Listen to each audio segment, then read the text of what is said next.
Permettez-moi d'abord d'exprimer toute ma fierté d'être aujourd'hui ici à Polytechnique, qui est une école historique depuis sa création en 1794. Et depuis des générations d'intelligence se sont succédées. Donc ma présence ici pour traiter de ce sujet sur l'économie verte, sur l'économie, le partage de l'économie et surtout sur la question de l'éducation telle que vous venez de le dire, on fait dire que la croissance de l'Afrique va d'abord s'appuyer sur la qualité de ses ressources humaines. Puisqu'en réalité aujourd'hui, quelle que soit la matière, quel que soit le domaine, si nous n'avons pas les ressources humaines de qualité capables de donner une plus-value, évidemment, nous serions passés à côté.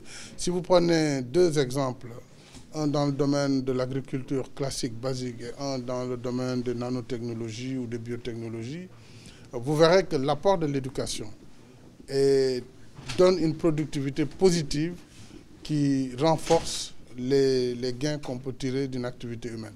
Un agriculteur aujourd'hui, même africain, vous en prenez deux, un qui est formé dans les techniques culturelles, dans l'utilisation des engrais, aura une externalité positive au moins de plus de 20% par rapport à son collègue qui n'a pas eu cette formation. Et donc, il sera beaucoup plus performant.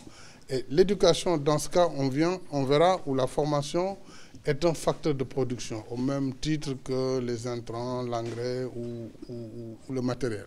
De la même façon, si vous venez dans le domaine des technologies, des nanotechnologies, ou dans le domaine de la biotechnologie, le produit de l'innovation, la recherche, va donner une plus-value qui va multiplier par 2, donc qui va doubler la valeur ajoutée du produit. Donc, il faut à la fois de la formation, de l'innovation, et c'est devenu un outil indispensable pour le développement. Sans connaissance, sans formation, bien sûr, point d'avenir. Or, notre avenir, nous devons le bâtir aussi avec la connaissance humaine, et ça, c'est le produit de l'école, c'est le produit de la formation. Cette possibilité offerte au Sénégal et aux Africains, grâce à la dynamique coopération de l'école polytechnique et du président Bio, nous a fait rencontrer à Dakar cet été dernier. Et cela offre une nouvelle possibilité pour les élèves africains, les étudiants africains qui n'ont pas fait la filière de prépa direct, mais qui, après une formation avec le master, grâce à la réforme LMD, peuvent aussi trouver des créneaux et des passerelles pour venir faire des formations complémentaires à Polytechnique. Je pense que c'est quelque chose d'extrêmement important qui offre aux Africains un niveau de formation qualifié de rang mondial, tel que le niveau de X, mais cela permet aussi à X d'avoir des élèves venus d'horizons divers et d'apporter, de par leur diversité et la préoccupation des problèmes qu'ils seront amenés demain à résoudre, une nouvelle palette qui donne plus d'universalité à l'enseignement et aux produits formés ici même à Polytechnique.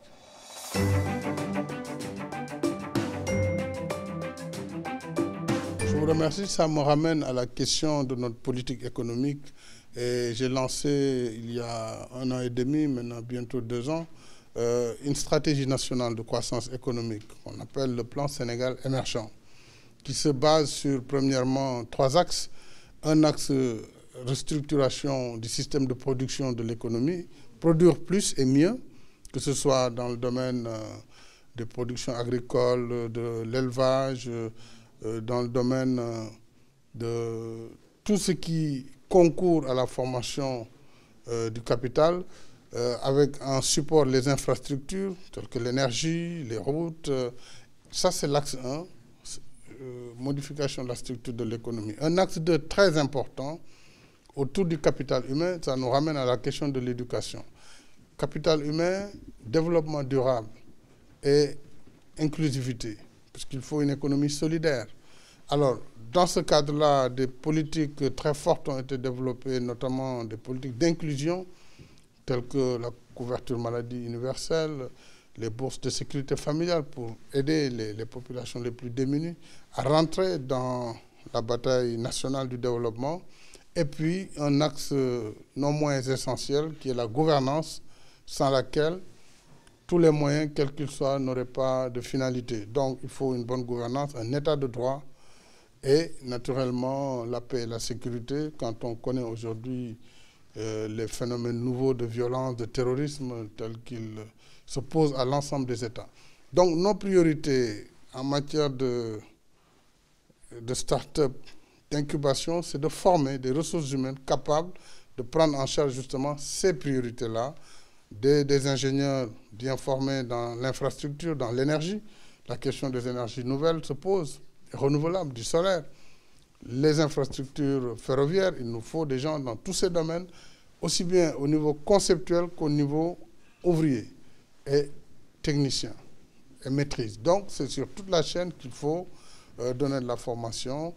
Dans le domaine de l'agriculture et des biotechnologies aussi, il faut des expertises pointues dans toutes ces nanotechnologies. Donc, vraiment, la question de l'homme revient, comme disait l'autre, c'est l'alphabet et l'oméga, c'est le début et la fin.